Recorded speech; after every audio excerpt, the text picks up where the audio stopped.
Mill has moved into her ex-husband's house with her new wife. This is going to be a wild one and quite long. My boyfriend, who I've been with for 4.5 years, has a difficult relationship with his mother.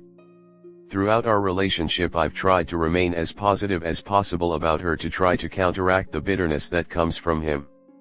I'm supportive of him, but I have tried to steer his negative feelings about her to a more positive place. I have since given up on this as she's simply horrible.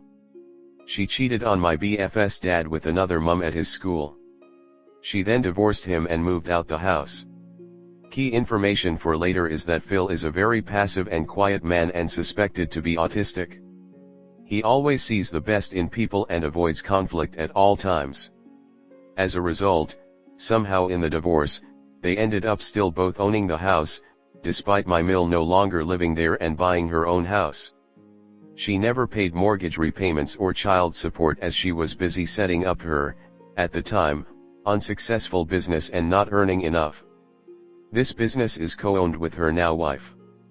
It is nowadays fairly successful and they live a nice lifestyle, more in that later. She hired a nanny for the evenings when the kids initially stayed at her house, 50/50 custody, and their dad would drive to her house before his work to pick the kids up and take them to school. He would also leave his work, pick them up from school and take them back to her house. Both my BF and his brother have negative feelings about this time in their life, and when they reach a secondary school they permanently moved to their dad's house and never went back. Over the course of my relationship with my BF, Mill has pushed boundaries, mine included, and generally tried her best to get out of paying for things. She tries to find a deal/get things for free as much as possible. She didn't help my BF financially when we were at uni, but his dad did. In November 2022 she got married to her now wife but did not invite her ex-husband to the wedding as she thought it was awkward. Understandable. I was the wedding photographer and was not paid, more on that if you wish. None of the caterers or the wedding cake baker were paid and all guests had to stay behind at the end and clean the venue. Unbelievable, isn't it? My Mill and her wife sold their house a few weeks ago and told my Phil that they would need somewhere to stay for a couple weeks before they could move into their new house. This arrangement was kept quiet and neither my BF or his brother knew about this.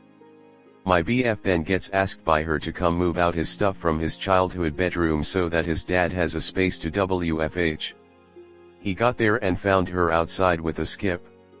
That's when he found out that she was moving into his dad's house permanently and his brother's room needed to be cleared. His brother wasn't available to clear out his own room because of work commitments, so all his belongings were thrown in the skip.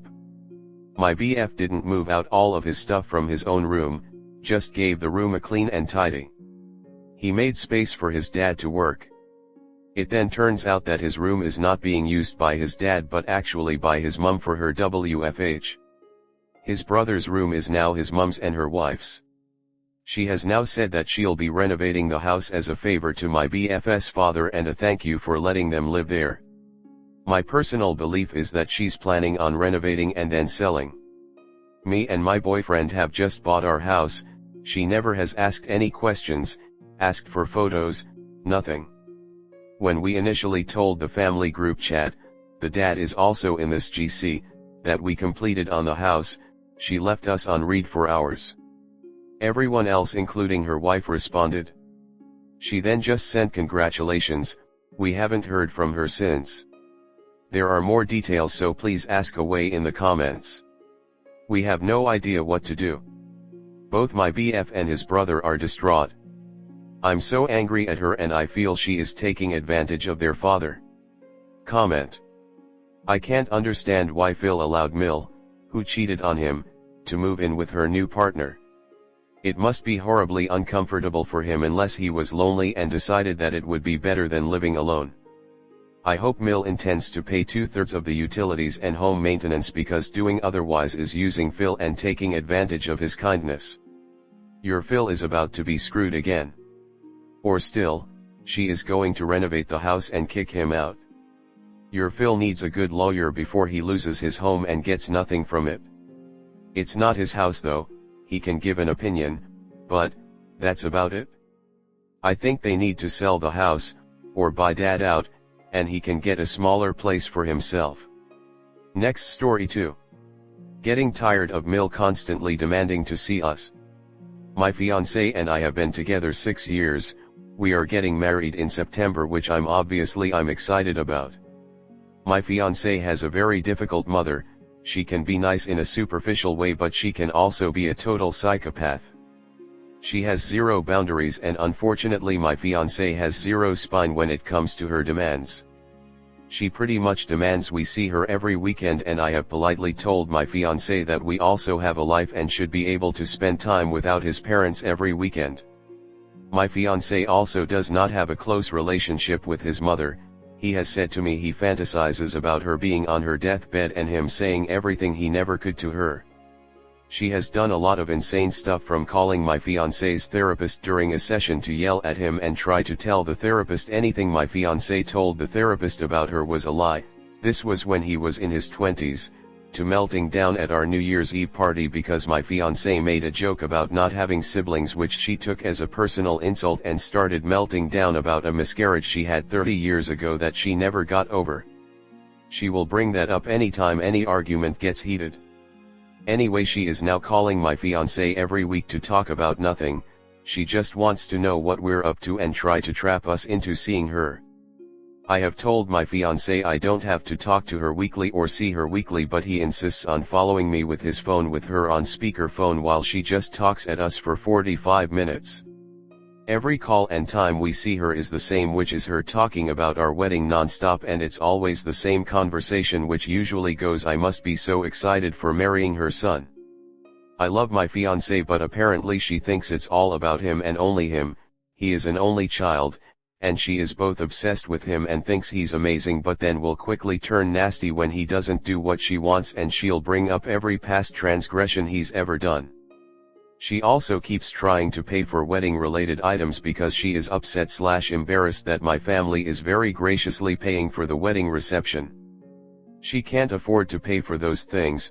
She doesn't work, borrows money from my fiancé like he is a bank, and constantly talks about losing their house, so I'm uncomfortable. She is even asking, and I know she's just doing it so she can go, "Look, I helped you guys too." She even said to my fiancé after hounding him about how we were paying for that, it was like a blank check from my family. It's not a blank check, and my family is not rich, so she started inviting random people without consulting us, and I had to tell her to stop. This is just a tiny part of all the wacky shit she does, and I'm exhausted by her and my fiancé not being able to stand up to her.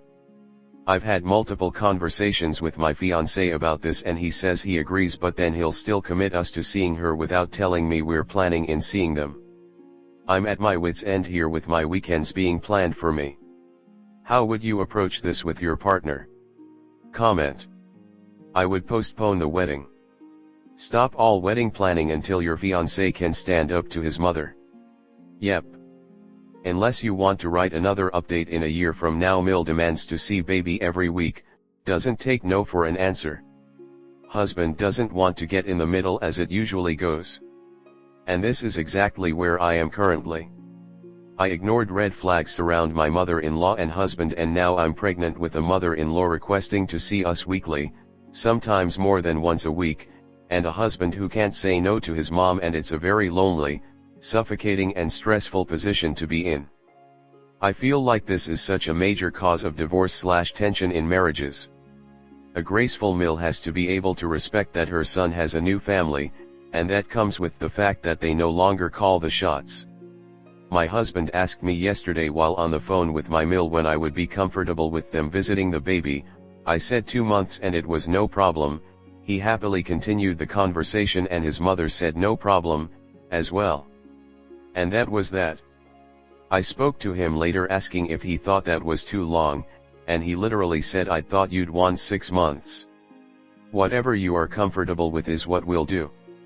I am beyond blessed my husband has a backbone, but also that his mother isn't an overstepper. But I'm old enough now that even if that was the case, I would do what I wanted to regardless, as the one who has to rip my vagina apart to birth this child. You need to invite her to lunch. Very public place. Order a meal, and while waiting for your food, lay it all out on the table, so to speak. Tell her this is a one-time deal. Cut the crap with hubby or never see any future grandkids. One and only warning. Then say we can have a nice meal like normal people who just came to an agreement, or we are done. If she starts to wail, moan, and yell, just tell her okay, fiancé gets to choose between my vagina or yours. Which do you think he will follow?